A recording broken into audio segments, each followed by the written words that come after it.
So you want me to say the fun facts about Movember? It began in 2003, and it was born in a pub in Melbourne, Australia. So the office headquarters are there, all the way on the other side of the world in Melbourne, Australia. But now it's all over the world to spread awareness for men's health. I remember discovering myself, I'm not too embarrassed to admit, not too afraid to admit, that I found was not even a lump, but more than that, as an actual swelling around my right testicle.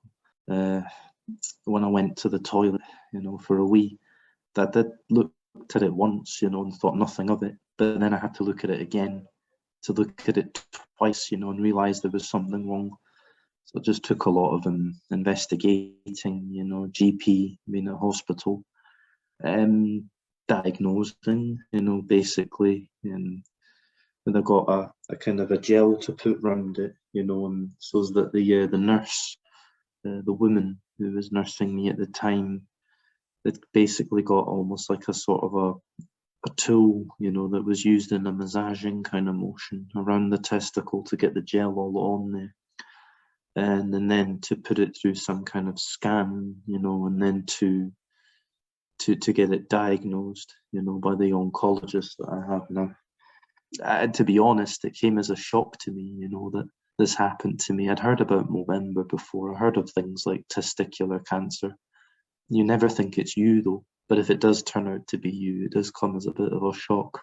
I mean, obviously not with testicular cancer, not just with that, but I think with all cancers, really in general, for anybody that gets some kind of cancer, it can come as a bit of a shock, But I think cancer really, it doesn't really discriminate, it doesn't specify who or what, I think it would just attack anybody that it chooses, to be honest. But if you survive it, I mean, that's wonderful. Some people don't survive it, in particular with this cancer. Some young men don't go and survive it because they're too embarrassed to go see a GP about it due to the location of where it is on the body.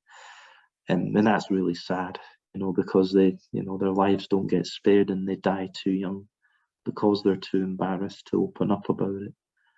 Yeah. Movember is trying to aim men, to talk more openly about things, like as is said in the leaflet, about testicular cancer, prostate cancer, suicide, trying to put a prevention to all three of these things. I mean, that is part of what Movember is working towards and has been for years.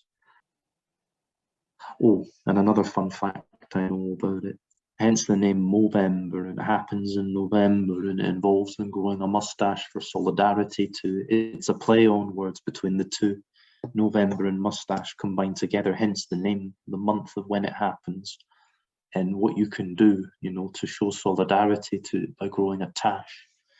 So, I mean, that's where it gets its name from, the act of growing a mustache and the fact that it happens in November. It's been an emotional journey for you as well, Josh. Oh, so can I ask how emotional were you? Were you really emotional with that? Was it tough?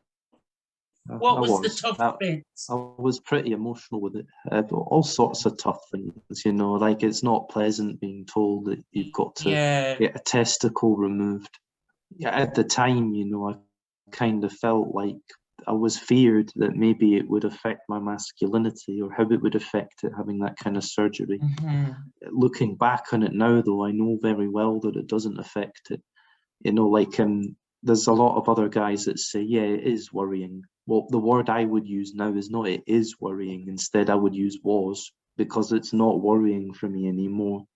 It's like someone asks me, does it worry you not having real testicles? Because I do have false ones.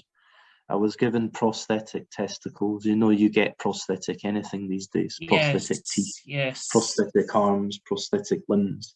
You get prosthetic testicles, and I've got them as replacement because, I mean, I was so used to having them, throughout the years, obviously, ever since I was, born, and stuff like that.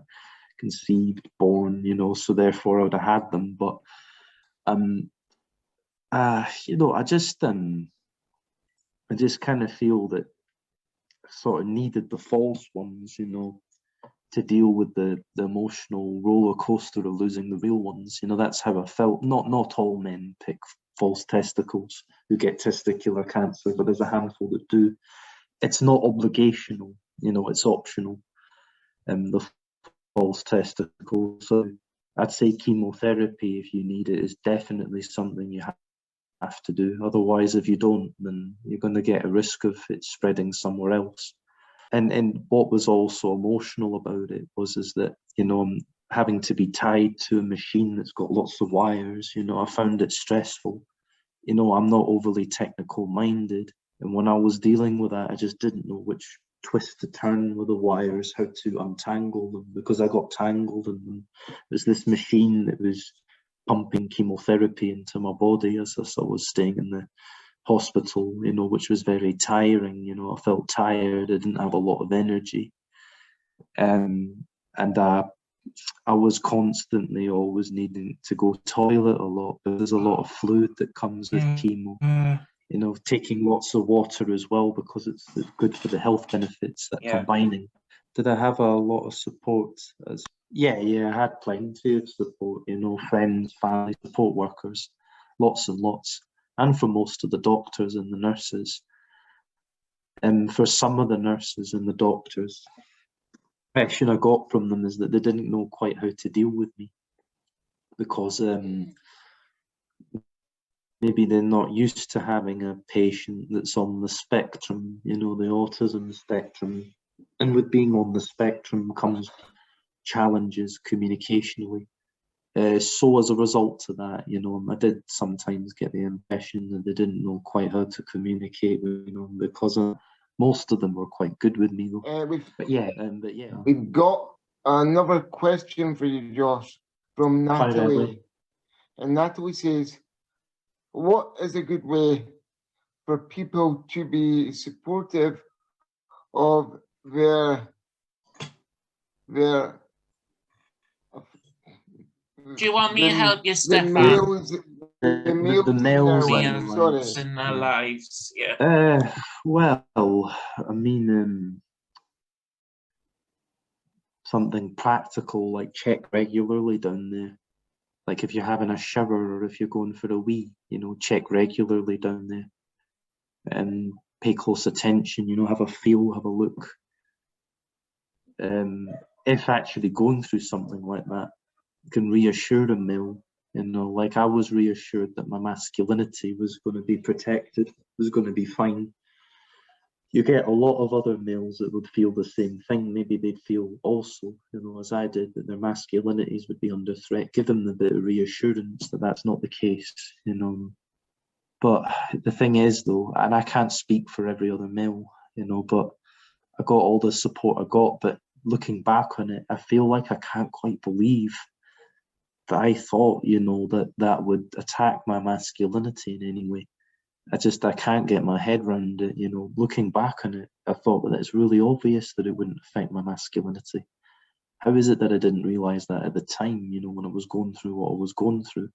But it's just sometimes if you're just not that experienced with something and it's happening to you for the first time, or maybe it's because you've not known somebody else who's had the same thing. Like I didn't know anyone else who had the same thing at the time.